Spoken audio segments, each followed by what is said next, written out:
Saya 2014 sehingga ke 2019 saya terlibat dengan satu website ni, nama dia Semuanya Bola.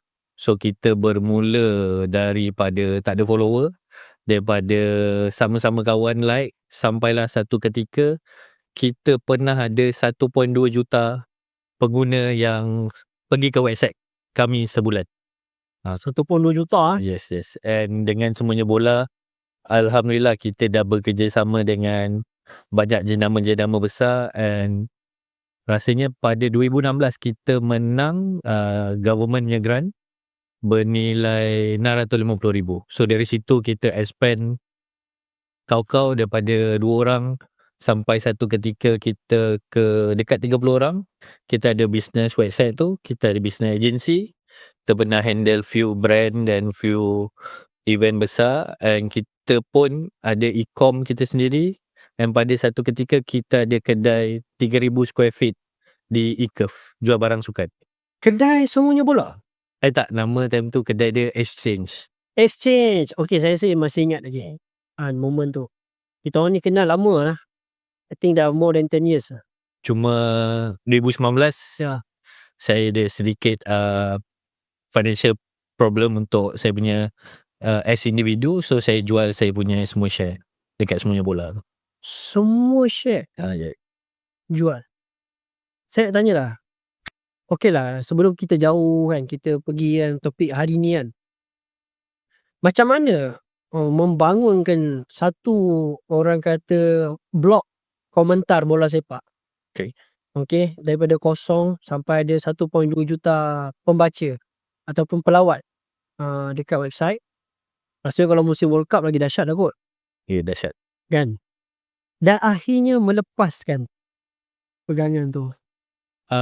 Masa saya 2014 tu, saya orang suka berniaga. Cuma masa 2014 tu saya merasakan apa yang saya buat tu sekadar untuk duit. Dan saya decide untuk buat Semuanya Bola tu sebab saya fikir, okay, saya minat bola, apa kata buat something yang saya suka. And saya cari partner, which is partner saya time tu pun minat bola. So kita grow lah daripada zero. Daripada zaman tu tak macam sekarang lah. Zaman sekarang dah ada influencer lah, publisher, media, which is klien pun dah sanggup bayar untuk advertise. Zaman tu tak, orang still lagi consume content dekat Television. TV, radio, surat khabar pun ada, and Facebook masa tu pun baru start. And content kita masa tu mostly write up lah, penulisan. So sekarang kalau perasan lepas COVID kot, orang dah consume content video. Dan masa tu kita start as a hobby lah. Cuma masa tu saya jual bisnes saya yang sebelum tu. So saya guna modal tu untuk bangunkan Semuanya Bola, and dalam masa yang sama rezeki time tu saya tumpang office kawan. So kos murah lah. So saya dengan partner saya pun semasa bangunkan Semuanya Bola tu kita buat banyak odd job. Just untuk keep it running.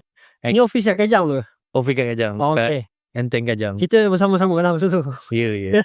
And kita punya big break saya rasa akhir 2015 bila kita masuk pertandingan pitching untuk teraju, dan kita menang 500,000 dan juga cradle 150,000. Itu sangat membantu untuk kita expand gila-gila lah.